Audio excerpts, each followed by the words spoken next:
Yesu ashimwe bene data. Ndashimira Imana ishobora gusoma ijambo ryayo uyu munsi. Uyu munsi twasomye muri Ezekiyeli 33:3-4-5 n'ibyahishuwe 18. Ahantu numvise message y'Imana kuri jyewe ngira ngo namwe tubisangire. Ni Ezekiyeli 33 igice cya 6. Handitse ngo nuko umurinzi nabona inkota ije ntavuze impanda, rubanda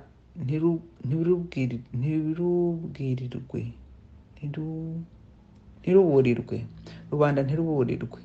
Inkota niza ikagira umuntu irimbura, uwo muri bo azaba arimburiwe mu bibi bye, ariko amaraso ye nzayabaza uwo murinzi.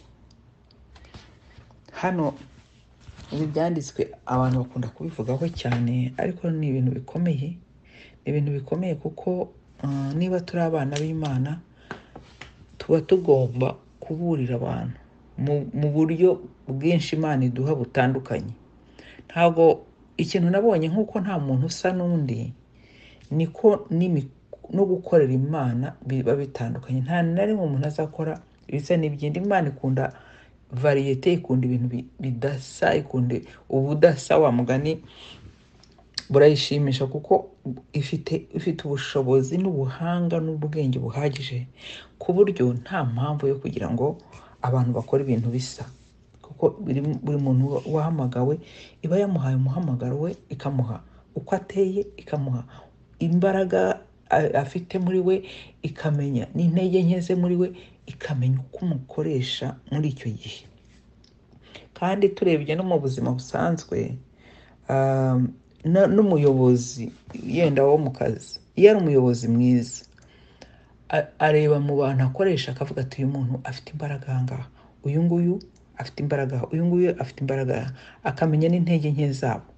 Iyo umuyobozi ameze gutyo, ibintu bye bigenda neza cyane.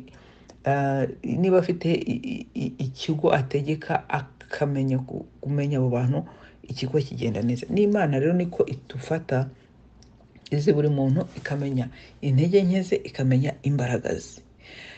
Ahangaha rero twebwe nk'abana b'Imana, kuko Imana yaduhaye umwuka wera, ndatekereza ngo dusenze Imana tukayibwira ngo Mana dukora iki? Urashaka ko tubigenza gute? Urashaka ko dukora umurimo wawe mu buhe buryo? Ndakurahiye urabikora. Kandi iyo ubikoze bivuye ku mwuka wera, utiganye mwene data, kwigana nibyo bimaze ubwoko bw'Imana.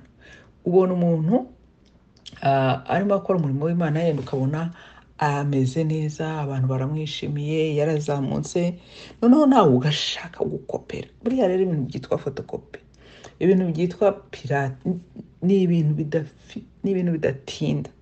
Uba uvunikira ubusa, kuko uba wavuye ku murimo wawe wowe ukajya gukora uw'abandi. Uw'abandi ugiye gukora nta nubwo uzawuhemberwa. Imana ikunda originalite yayo, kubera ko utangiye guhimbahimba ibintu ukora cyangwa kwigana ibintu uwundi muntu akora ngo ube nkawe, njya numva nk'abantu bigisha ijambo ry'Imana, noneho akigisha ijwi n'amaterimi, yenda niba afite nk'umupasiteri wabo cyangwa umubishopu cyangwa umuapotre wabo, ugasanga umuntu neza uko uwo muyobozi wabo avuga, ugasanga nawe niko asigaye avuga. Mbwira ukuntu umwuka wera ibyo ntashobora kubyemera. Ni ukubera iki se urimo kwigana? None se Imana niyo yakuremye ikaguha ijwi ryawe, ikaguha uko useka, ikaguha uko witwara, kubera iki urimo kwigana iby'abandi?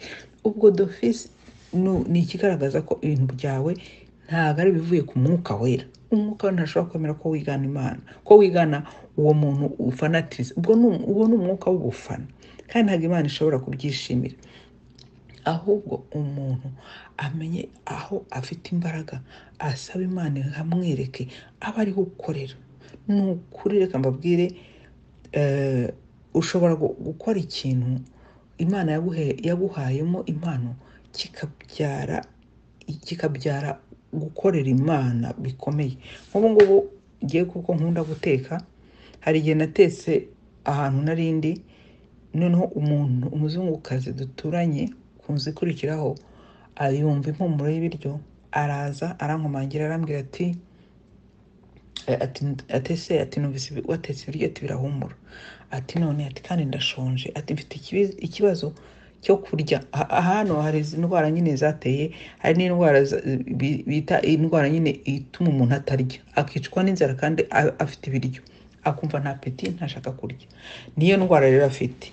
Noneho kubera ko yaramaze igihe atarya, kumva ibiryo bihumuye, yumvise ngo mu gifu cye nyine kigondoye, arambwira ati wampa ikintu cyo kurya? Ndavuga ndagifite. Aricara ndakimuha, arangije ndamubwira nti se ufite byagenze bite? Aratangira ararira, atangiye kurira, ndavuga uyu muntu se ndamugira gute? Numva nk'uko arambwira ati mubaze umusengere. Ndamubwira se nshobora kugusengera? Ati yego.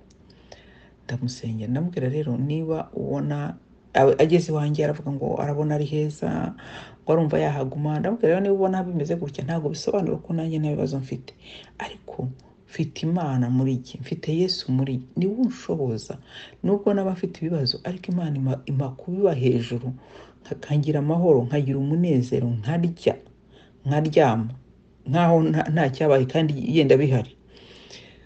Ni rero nawe uwo Yesu niwe wagufasha ugashobora gukira ibyo bintu byo kutarya, ukamera neza. Mbese ushobora kumwakira? Ati yego. Ndamumwakiriza, ndangije ndamusengera. Nyuma nza kumukurikirana gato, mbona amaze iminsi atavuga, ndamutelefona, turavugana, ndamubwira ntuzajye kwa muganga, nibyo byiza niba wumva utarashobora kurya, haza kujyayo. Ndamurangira akazi ahantu dukora, ndamubwira ntuzaze, yaramaze igihe atakora kubera ibyo bintu byose na za depression nyine n'ibindi bibazo. Aragenda arapurayinga ku kazi kacu, abona akazi. Ubu yarakize, yego ntabwo aravuga ngo arasenga nyagusenga cyane, yenda turajyana gusenga, ariko nzi ko Imana yatumye yakira ku gakiza, n'ibindi izabikora. Yatangiye umurimo n'izawusohoza.